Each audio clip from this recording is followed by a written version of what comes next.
I'm Marcus Benjamin bringing you the Benjamin Report. And Miami lost its third game of the season, 20-6, to NC State. And I wanted to take a moment to really kind of reflect on the situation. And there's no other solution to this problem that Miami has offensively other than to bench TVD. TVD's reign here at the University of Miami at quarterback needs to end. I think it's time to move on. It's time for Miami to start looking towards the future. And I think in this next game, you really got to start to look at the options that you have at quarterback. Obviously, you have Emory Williams, and you still have a Jakari Brown who you could play without burning his red shirt. But let's talk about TVD, man. 21 of 38, 173 yards, 55% completion percentage. He was just abysmal out there. And I think just kind of mentally, he's kind of broken at this point because when you see him in the pocket, he is just not assertive, and when he does try to push it down the field, he's often forcing it into coverage and making interceptions. I mean, this guy he threw three interceptions last night and also had a fumble as well. I mean, even the turf monster put him on the ground for a sack. He's definitely just out of sorts. And last week, I think myself and many would were probably just giving him the excuse of that maybe he's hurt or maybe the injury is really the reason why he is unable to throw the football down the field accurately. And last night was evidence of him not only just being healthy because he was able to kind of run out of the pocket so much, but it was evidence to everyone that the injury is not the excuse here, and there aren't any excuses here to for TVD's play, and there aren't any excuses for this coaching staff to continue with this quarterback. I think it's just time to move on. I mean, let's first just talk about his decision making. I mean, in the last game, he was pushing it down the field and forcing it into coverage. This time, you can tell he made an effort to check it down, and he dare I say it, but he checked it down just way too much in this game, and he was just in the pocket. It felt like he could make a cup of coffee in the pocket at times. That's how much time he had in the pocket, yet he couldn't find open receivers. Kobe Young was running down the field open. There were times where Brashard Smith was also open. I'm gonna get more. I'm gonna have more on Brashard Smith in this game, but this is definitely not an injury issue for Tyler Van Dyke. This is a mental issue for Tyler Van Dyke. He's definitely in his head way too much. And at this point, you have to pull him. You have to pull him from the game last night. Miami should have pulled him in the second half. In that second half, we should have saw Emory Williams. I would have been happy to see even a combination of Emory Williams and Jakari Brown in the game just to change it up, just to show NC State something different. And we didn't see him. Tyler Van Dyke is clearly not the guy. I mean, it's starting to be evident for me that his run in 2021 was just an anomaly.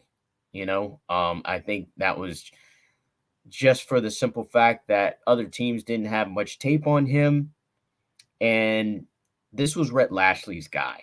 and Rhett Lashley knew how to kind of accentuate his skill sets. And now that teams have plenty of tape on him, they know how to play against him. And there's no solution but to pull him and to bench him from this point forward. And after the season, Miami definitely needs to go into the portal. They need to look at some different options at quarterback because at this point, starting TVD does not give you the best chance to win. Mario Cristobal always has said that TVD gives the Miami Hurricanes the best chance to win, and that hasn't been the case. And you kind of saw a clear difference from the position when you saw Emory Williams in there.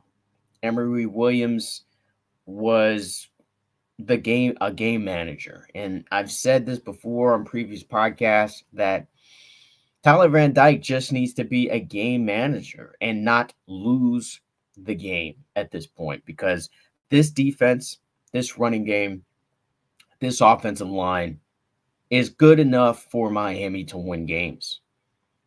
It can be an ugly, muck it up, muddy type of game for Miami to continue to stack up wins. What you can't have is turnovers. What you can't have is indecision from your quarterback. What you can't have is a quarterback that is mentally broken at this point. And that's basically what I see from Tyler Van Dyke. And the first goal of the season was to become bowl eligible, and they've achieved that goal.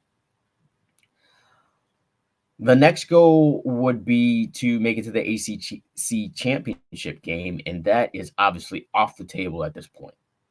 So, what do you really have to play for at this point besides, pride and just a better bowl game? So, at this point, you should go with the future of your program because Tyler Van Dyke, to me, is not going to be in the future of the program. My guess is that they do go into the portal and they go with the quarterbacks that they already have on the roster in Brown and Williams. And of course, they're going to bring in Judd Anderson, their quarterback of the 2024 class. And I think that's what you go with. And TVD may have to look elsewhere. He may have to join some of his other classmates at SMU and see if he can revitalize his career. Besides the abysmal quarterback play, I do want to say that Miami still had a chance to win this game. And with it being 4th and 1 inside their own 10, and even with Tyler Van Dyke playing as bad as he was, Miami only had to get a yard. And you bring in an offensive coordinator like Shannon Dawson to have some creativity in your offense. And he's shown that he can be creative, especially inside the 10. We saw this against Texas A&M, where he had some creativity and previous games as well.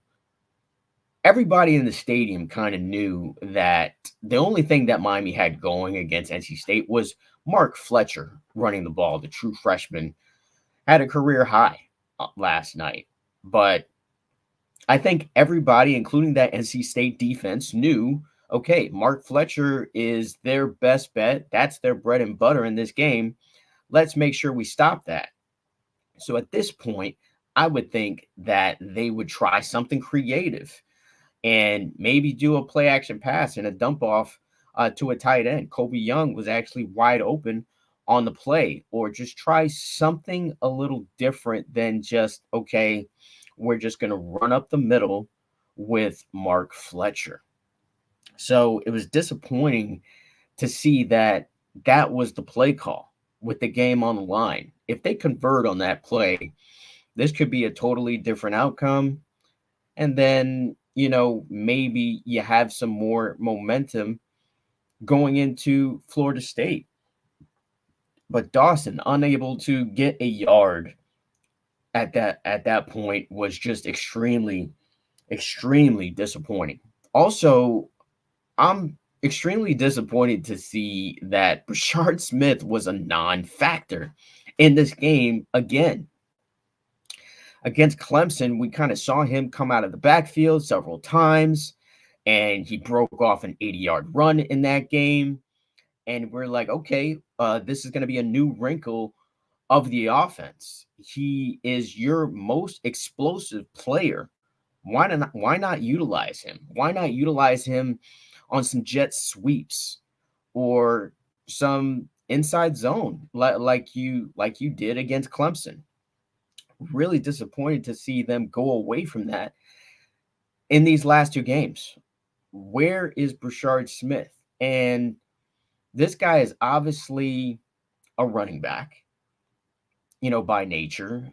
I watched him at Miami Palmetto for several years be dynamic as a running back, continue to utilize him as a running back, just as NC State has with Kevin Concepcion. It's basically the same type of player, but Miami not utilizing him, especially when your passing game is looking as anemic as it is. It's time to start using the speed that is actually on this football team in Brashard Smith. It was really puzzling to me that he had only one target in this game, which of course TVD overthrew in the end zone. It's just baffling to me that they have gone away from one of their most dynamic playmakers in this game. You got to give him the ball. You got to get him more touches. And I'm just really disappointed in Dawson not going back to Brashard Smith, especially with the game last week where you went away from him and the offense struggled to move the football.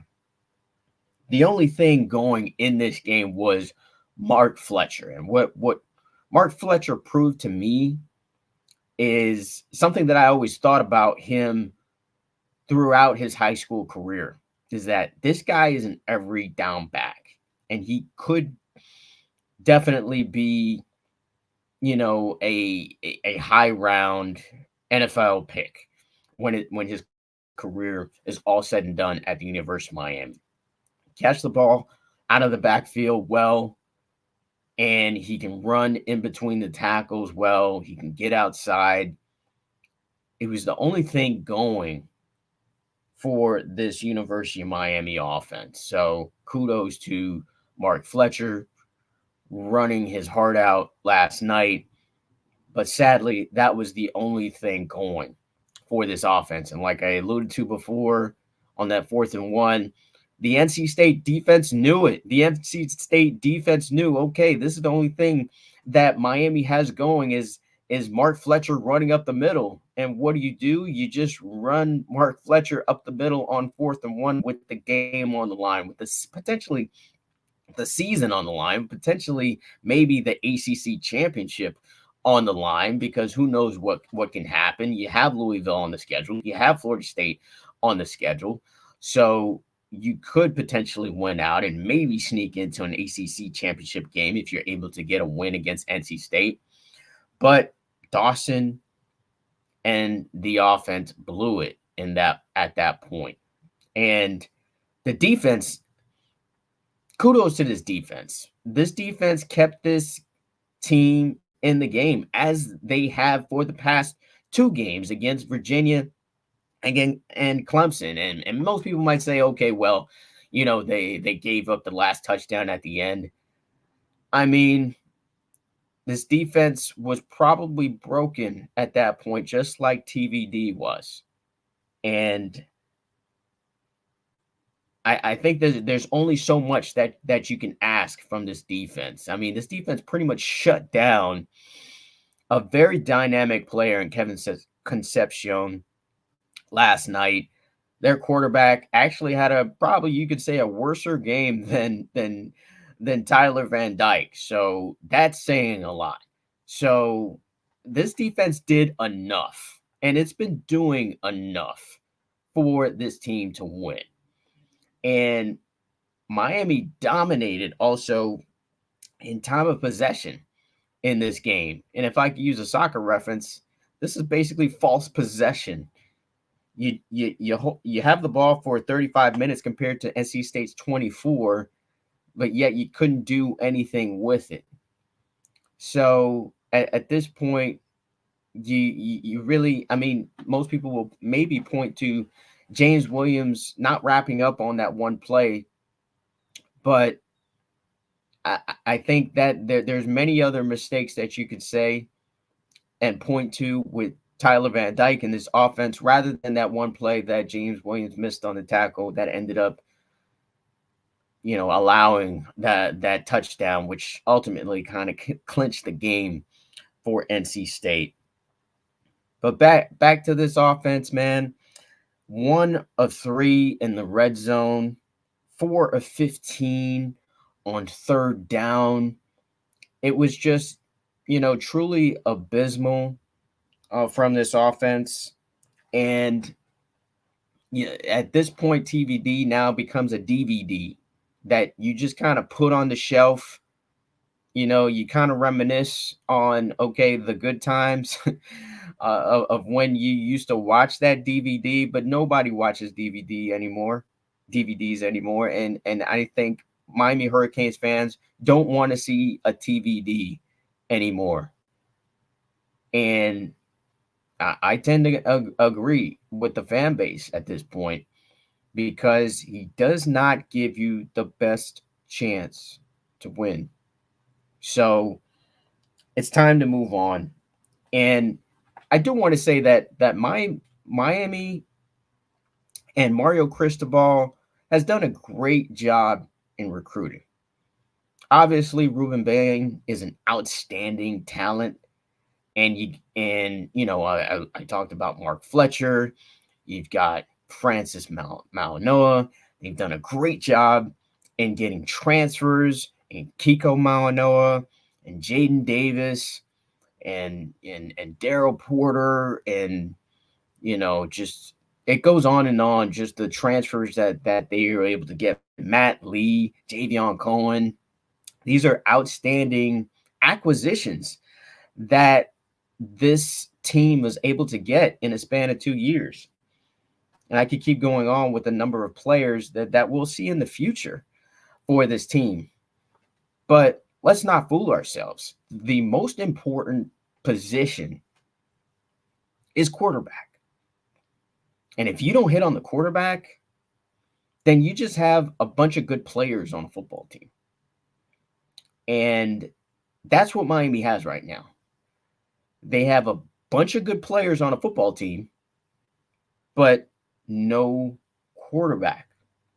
And you can have, maybe a top 10, top 5 class, but if you don't hit on the quarterback, what do you really have? So hoping that Miami hits on a quarterback in the portal at this point, or Judd Anderson or Emory Williams or Jakari Brown ends up being a guy that this team can trust offensively to get a first down with his legs, to not force the ball, to not turn the ball over. Those 3 things is what you need from the quarterback from this point forward, because this team is talented enough.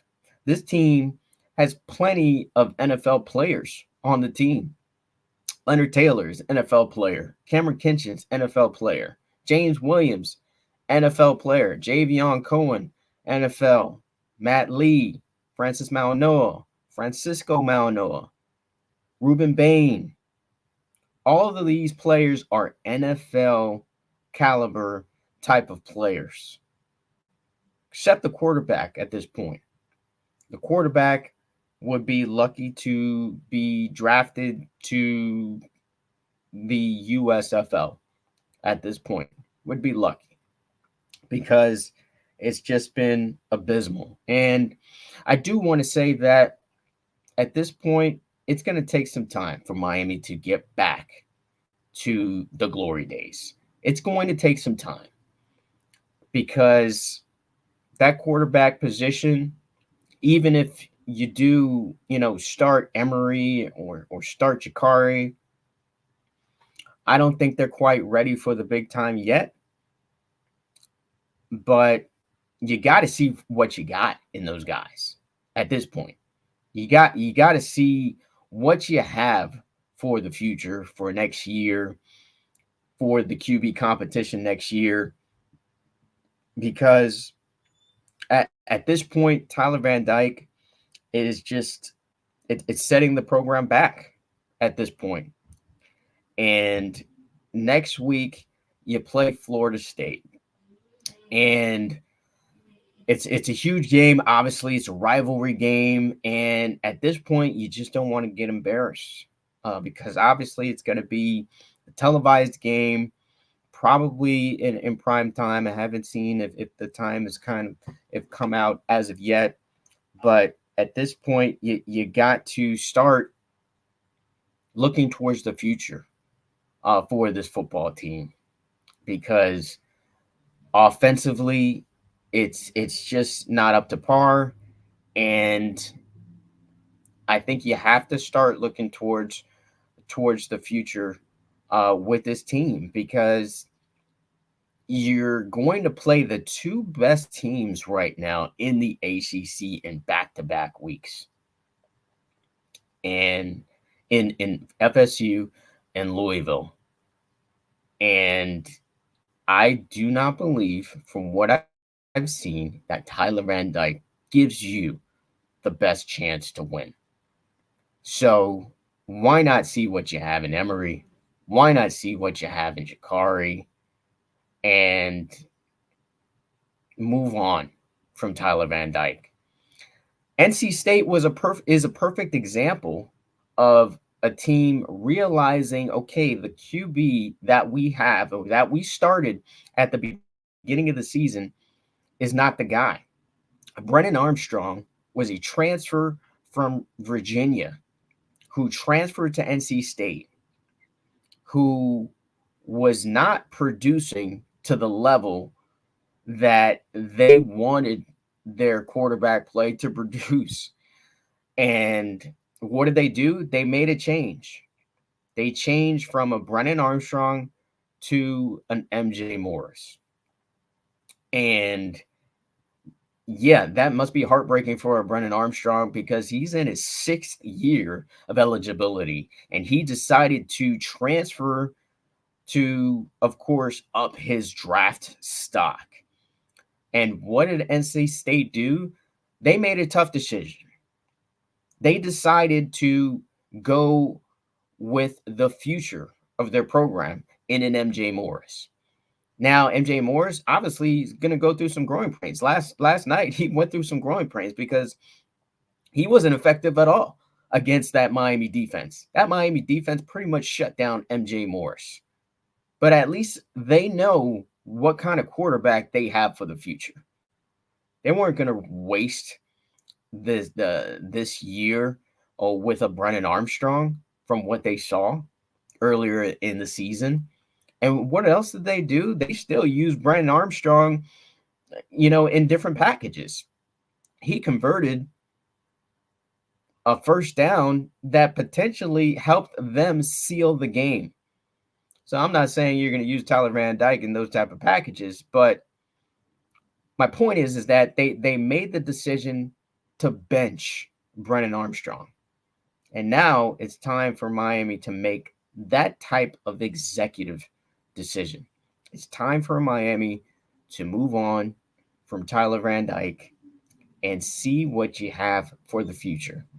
You've already made a bowl game, so you've achieved that goal.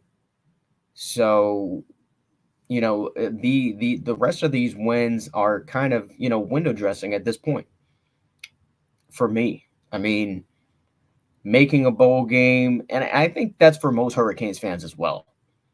a 6-win season versus a 7 to an 8-win season. I mean, in the grand scheme of things, doesn't make a huge difference. So you're going to go to a bowl game anyway. The goal at this point is to kind of see what you have, throw the entire playbook at Florida State and Louisville to see if you can build some momentum in not only recruiting but for next season. And then it's all about that bowl game.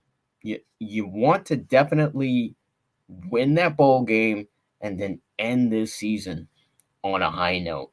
And I've been reiterating this throughout this live session here, instant reaction to this game, but it's time for Miami to move on. It'll be very interesting to hear what Coach Cristobal and the staff have to say on Monday on the direction that they're going to go. My guess is that they're going to remain candid about it, but we'll see what happens on Saturday in Tallahassee. Miami now 6-3 and will play the best team in the ACC, a team that's already clinched an ACC championship. And we'll see what Miami does at that point. But that is going to wrap it up for the Benjamin Report instant reaction to Miami's 20-6 loss to NC State.